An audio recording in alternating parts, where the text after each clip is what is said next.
Hi, my name is Matt Zagural. I am the scriptwriter for the Mighty Quest for Epic Loot. Mighty Quest is a new online game being made here in the Ubisoft Montréal studio, and we're on the Mighty Quest production floor today to give you a little bit of a tour and meet some of the people that make the game. So the first person that we're going to talk to is the game director, Arnaud Jamin. Now let's go hear from Arnaud.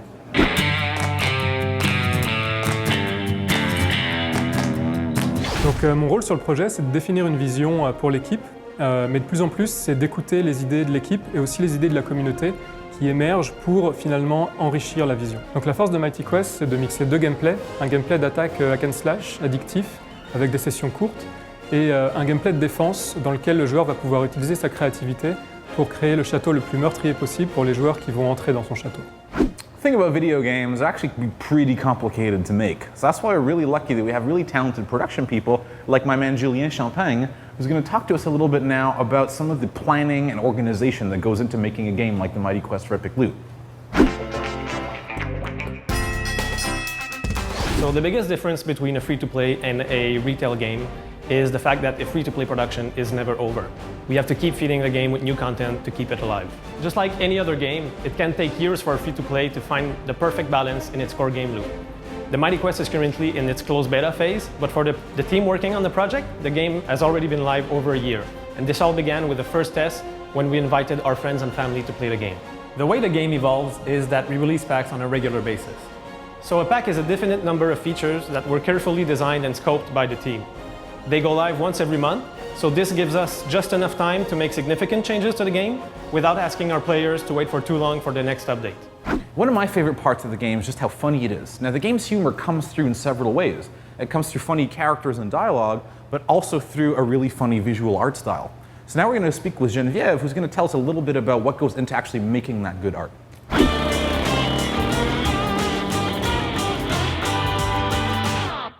So the game went through a few iterations. It used to be much more dark fantasy. Now it's got a much more offbeat humor. So how that transcribes is that we play a lot with the contrasts.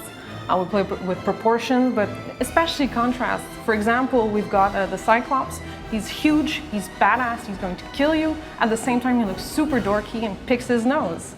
So that makes you love the characters. Right now we've got 3 themes, but we're really hard at work at making new themes with different looks. So if you want to have a gothic theme, you can have it. If you want to have a lava pit, you'll have it eventually. So it really is a way for you to have your own identity.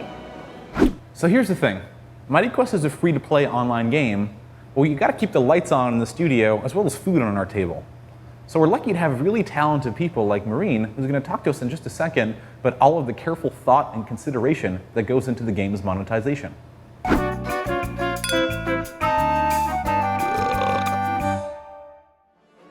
Our monetization system is based on easing progression, it's on convenience, and it's on, very soon, going to be customization. So can you play our game without spending any money? Absolutely. You can go from the very beginning to the very end of the game without spending any hard currency. It was really cool to read recently that one of the first people to get his castle and his hero to max level, he announced that he did so without spending a dime.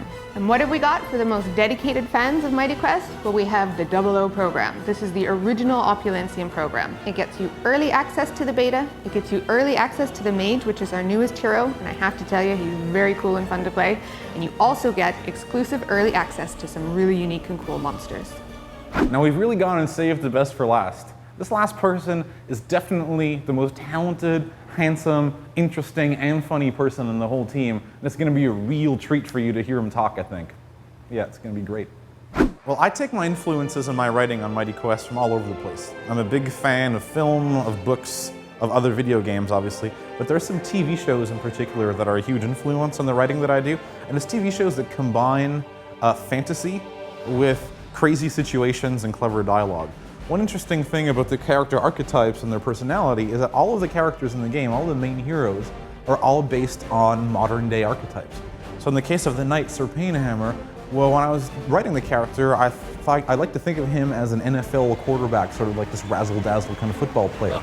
Yeah. Writing a game that's online multiplayer, like Mighty Quest, is obviously a very different prospect than writing a more traditional video game with acts, characters, narrative arcs, etc., which is not something that we really have in our game. What we do have in our game is a story that is built by players. The story of the game is really the story of players looting each other's castles, defending their loot against others, competing, bragging, showing off, and that, I think, is the real story of the game. Thanks very much for watching the video. That's all we have for you today, but stay tuned, there'll be plenty more to come really soon. So thanks a lot, take care.